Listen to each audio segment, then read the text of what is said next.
میں عائشہ بات کر رہی ہوں کراچی سے نا۔ جی عائشہ.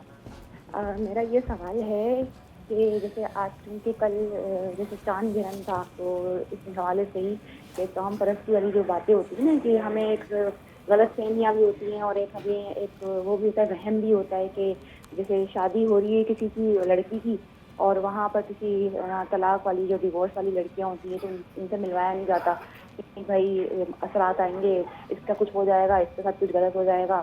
یا پھر جو ہے نا حاملہ خواتین ہوتی ہیں تو ان کو کہیں آدھی رات کو یا کہیں باہر نہیں جانا، یہ منع کر دیتے ہیں کہ نہیں تم گھر میں رہو.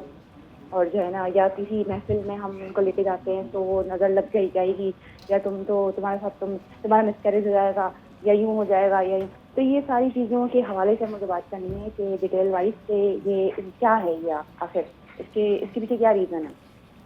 اچھا، ہمارے پاس وقت بھی تھوڑا سا کم ہے، لیکن ہم بالکل کوشش کرتے ہیں کہ آپ کے اس سوال کا جواب لے پائیں مختصر جی سے وقت میں.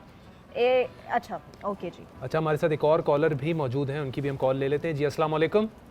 جی السلام علیکم. جی وعلیکم السلام. کون بات کر رہے ہیں؟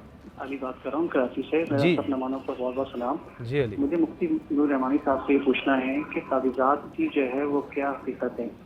بعض لوگ بعض علماء جو ہیں وہ اس کو ٹھیک نہیں سمجھتے، تو مجھے قرآن حدیث کی روشنی میں بتائیے کہ جو تعویذات دیے جاتے ہیں کہ اگر بیمار ہے یا کسی کے ساتھ کوئی مسئلے مسائل ہیں تو وہ اپنی پریشانیوں کے حل کے لیے جو ہے وہ تعویذات جیسے کچھ بالکل ٹھیک ہے. ویسے تو ہم ایک شو میں اپنے تعویذ پر بات کری تھی ہم نے، جہاں تک مجھے یاد ہے، لیکن ہم اس پہ دوبارہ سے بات کرتے ہیں. آپ پہلے اس کا جواب دے دیں گے نور بھائی؟ جی نور بھائی. دیکھیے توہم کے حوالے سے غالباً شروع میں تعویذات پہلے ایک دو کالز آئی ہیں نا. نہیں، پہلی جو کال تھی انہوں نے پوچھا کہ کل جیسے چاند گرہن تھا، انہوں نے کہا کہ کل جو ہے وہ چاند جو ہوتا ہوگا کچھ، تو اس میں یہ ہوتا ہے کہ عورتوں کو کہا جاتا ہے کہ جو حامل ہیں کہ خواتین کو کہا جاتا ہے باہر نہ نکلیں گھر سے، اور جو لڑکیاں ہوتی ہیں ہماری بچیاں ان کو کہا جاتا ہے کہ اگر کسی کی شادی ہونے والی ہے تو وہ گھر سے باہر نہ نکلیں. تو اس طرح کی جو باتیں کی جاتی ہیں، توہم پرستی جو ہے نا یہ توکل کے خلاف ہے. توکل علی اللہ یعنی اللہ سبحانہ و تعالیٰ پہ کامل یقین.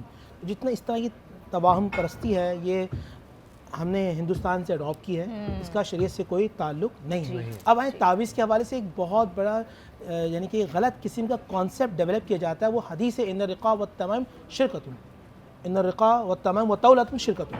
اب جو اس کا معنی ہوتا ہے تمائم یا تمیمۃ، تمیمۃ عربی میں کہتے ہیں سیب جو ہوتی ہے نا، کوڑیاں جو پہنتے ہیں اس کو کہتے ہیں تمیمۃ.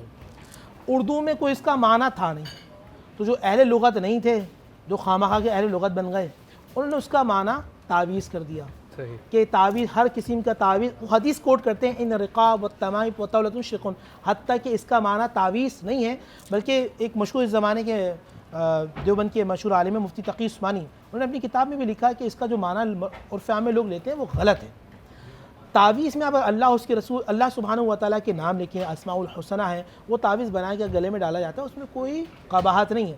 ہاں ہر ایک کے نزدیک، چاہے وہ مسلمانوں کو کوئی بھی مسلک ہو، کوئی شرکیہ کلمات الفاظ کوئی لکھتا ہے تو یقیناً وہ حرام و ناجائز ہے. اور میں نہیں سمجھتا کوئی عالم یا کوئی علم دین سمجھنے والا وہ یہ شرکیہ کلمات کو لکھتا ہوگا.